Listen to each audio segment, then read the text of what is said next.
supported by the Government of Ireland. Off the ball. This is News Talk.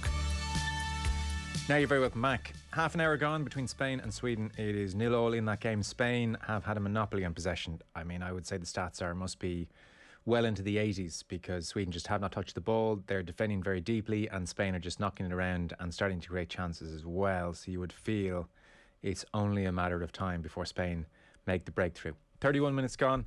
0-0 Spain against Sweden, but you do feel a goal is coming. We're going to turn to the weekend's Gaelic football now. So the league situation has been sorted out. I mean, we're not going to have finals, really, it would seem, in the main. But we do know who's up and who's down. So in Division 1, well, joint winners are Kerry and Dublin, certainly. Relegated Roscommon, and in pretty dramatic circumstances, Galway. Up to Division 1 next year will be Mayo and Kildare. They prevailed against Clare and Meath, respectively. Relegated down to Division 3. Laois go down, as do Westmeath. Up from Division 3, awfully thrilled to get back up to Division 2, first time in a while, and Derry join them. I suppose the big story from Division 3 is that the two provincial champions of 2020, Cavan and Tipperary, will play in Division 4 next year. And then up to Division 3, Louth and Enda McGinley having a great year with Antrim. They go up to Division 3 next season. Very happy to say Cora Staunton joins us. Hey, Cora. Hi, JP. How are you? Good. It's Joe here, actually. JP's the fella who was nagging you all day. How you doing? Hi, Joe. How are things? How are you? I'm not too bad now. Good. You're just back from Australia, I'm told. JP was saying. Yeah. I'm back a week now, so getting back to the cold weather. Still waiting for the heat wave to arrive in Mayo, but it hasn't arrived. Well, this is as good as it's getting. So when do you go back out, or what's the plan, or is it all scheduled? No, that's all to be confirmed. Okay.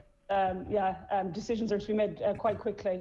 Right. Probably by the end of the week. The sign and trade period is on at the moment, so we have to. I think it's decided by the end of the week whether we're going back or not. So okay. A few decisions to be made by probably Friday, I'd say. Right. And is that a decision for you to make, or is that a decision for them to make and you're waiting on the call? No, that's a decision. I've been offered a contract again for next year, so it's a decision for me to be to make myself. Whether I want to put in another year and obviously play another season and stuff. It's probably a little bit more complicated because the season is a bit earlier this year. Pre-season starts first week in September, which is obviously not too far away. Club championship runs a bit later this year, so there's a lot of factors to weigh up.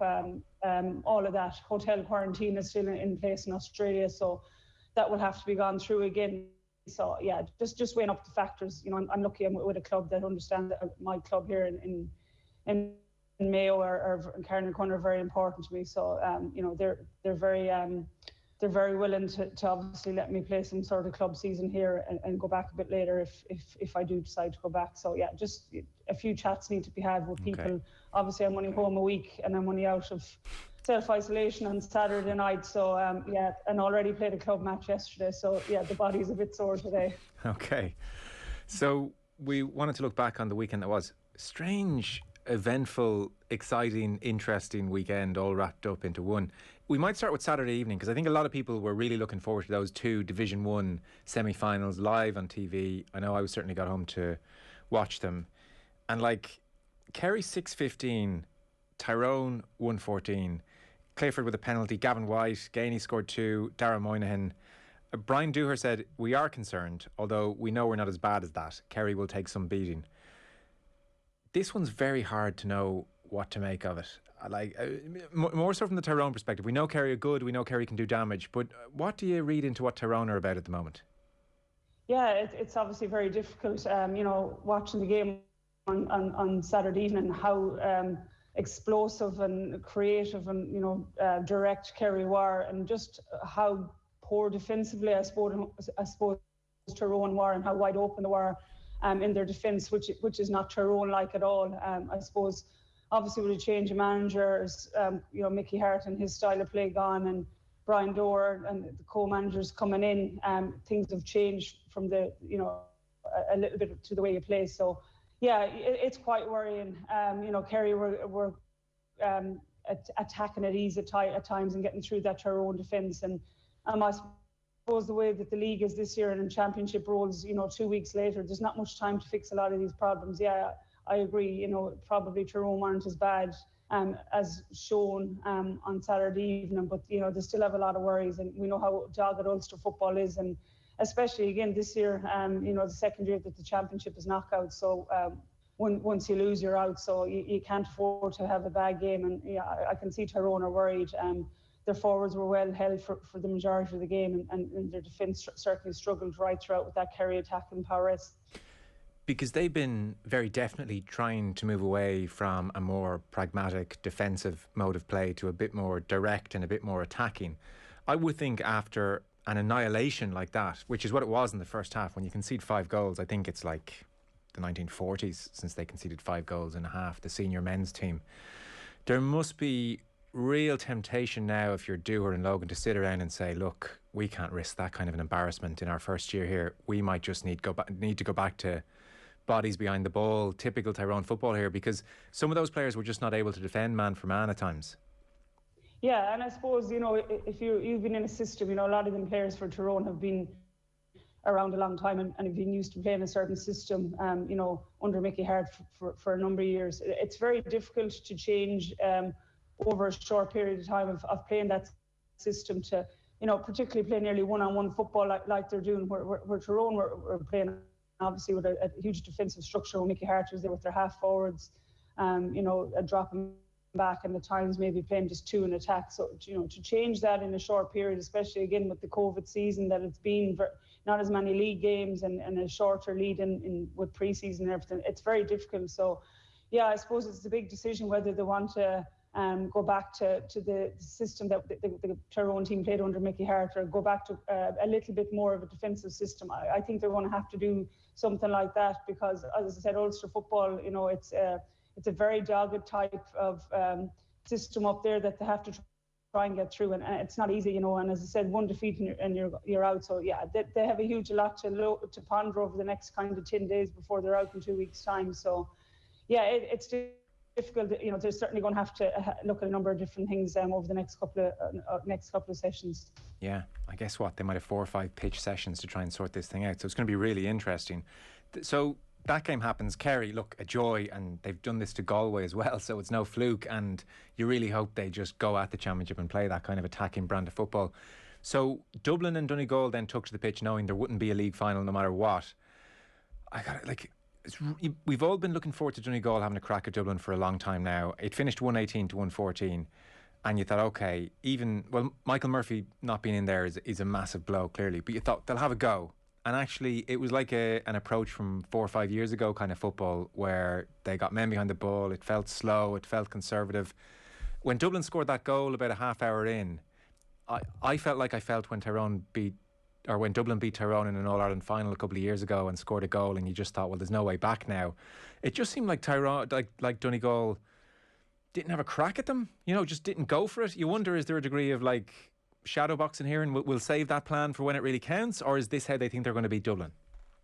Yeah, it's very interesting. I felt the exact same way when I watched. I didn't actually feel any stage, even early in the game, that this was a game that Dublin were going to lose. They always kind of looked in control, and like that, when they got that killer goal, it's kind of like, we just hold possession. They're patient in their build-up play. It's just a joy to watch. And they've been doing it for the last number of years. Yeah, so I was quite disappointed with Donegal. Yeah, okay, they were down a few men, and especially Michael Murphy, from an attacking point of view. But yeah, I just think that Dublin are just a different outfit. They're built to do this year in, year out, and players. It goes back to their own under system. Dublin have been playing this system for years. Yeah, they've a new manager in Desi Farrell. He's tweaked 1 or 2 things and brought in a couple of new players, but they're playing to the same system that they've been playing for the last number of years when Jim Gavin was in charge. And I just think, I don't know if Donegal believes that to go out and beat them. I don't know if it's shadow boxing. Again, I don't think you can shadow box in a season like this, and I certainly don't think Donegal can. When you look at the route that they have to go through Ulster to even get out, to a potential All-Ireland semi-final, that's a long way off. It's 4 games that they have to play before they get out to a semi-final. I don't think they could could meet Dublin potentially till an All-Ireland final. So it was a little bit disappointing, but you have to really marvel at the class of Dublin.